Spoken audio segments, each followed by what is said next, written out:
Yeah, I just thought that if she'd won by 10 look and at too she many crushed polls. in Mississippi, that I would think that the true. calls for him getting out wouldn't have been outrageous, because why would he do well? Why, if he lost in Michigan, why would he think that all of a sudden Ohio and Illinois were going to yield a different result? Now you can make an argument. No, they could yield this result. They could yield a result where he wins those states. I want everybody to understand the point Ben's making, because it's the most important point of the night. Okay, so if he pulls off the upset here in Michigan, and the polls had said that she was going to win by 18, but he turns out to win.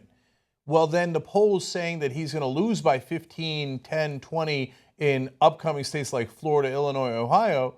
Well, then you got to wonder, are those polls also wrong, right? Does he have some sort of excitement that is driving out voters that these polls that are oftentimes looking at likely voters in the past are not capturing, right? If that's the case, then all this doomsday stuff about, oh, no, it's already done because he's definitely going to lose Florida, Illinois, Ohio, Michigan isn't true, and we got a whole different ballgame on our hands. That is super exciting.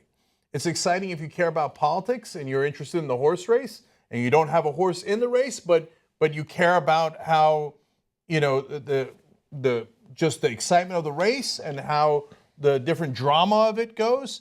If your horse in the race was Hillary Clinton, you don't find it that exciting. You find it troubling, right?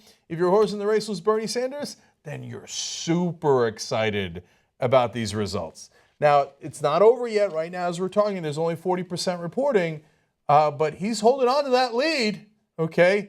And so there's a lot of talk about these guys reporting and those guys reporting. That's a nice lead to hold on to. She'll have to, as Ben pointed out earlier, way overtake him in what has not reported yet in order to catch up to him, let alone take a lead, let alone take a large lead, right? And then what I don't want, and which it seems like it's probably going to happen, is that, especially in comparison to the Republicans, the Democratic race has been really tepid. Bernie has not, he's criticized her on Wall Street. He has not laid into her in general. Well, certainly not in the way I would have. No, not in the way you would have. And she has not laid into him. I mean, I got it. They've said things in the campaign, but none of it really matters, because it seemed in many ways like Bernie, being recognizing the import of the general election, was not going to tear down somebody who he was then going to stand with when the time came for him to stand with him. The more competitive it goes, you get into April, you get into late April, and nobody's going to get to the 2,383 needed. We start having what are going to be intensely not partisan, but angry and, partisans on both sides, rancorous debates about the superdelegates. Those are going to be some ugly conversations, and as they should be. And we should have them. Yeah, we should have them. Yeah, or we should just be like, hey, superdelegates, never mind. You're gone. You need this many to win, and you don't exist. That'd be a nice thing to do. If you thought I've been angry about the treatment of Bernie Sanders in the press and by the DNC, et cetera, till now, if he wins the pledged delegates and they bring in the super delegates to try to steal the election away from him, you haven't seen me angry yet. Yeah, well, and of course, there was talk about that happening in 2008, and it didn't happen. So that's the other thing that drives me crazy about the press. Do your job, right? So you know that the superdelegates switched from Hillary Clinton to Barack Obama in the end when he won. He won the voting.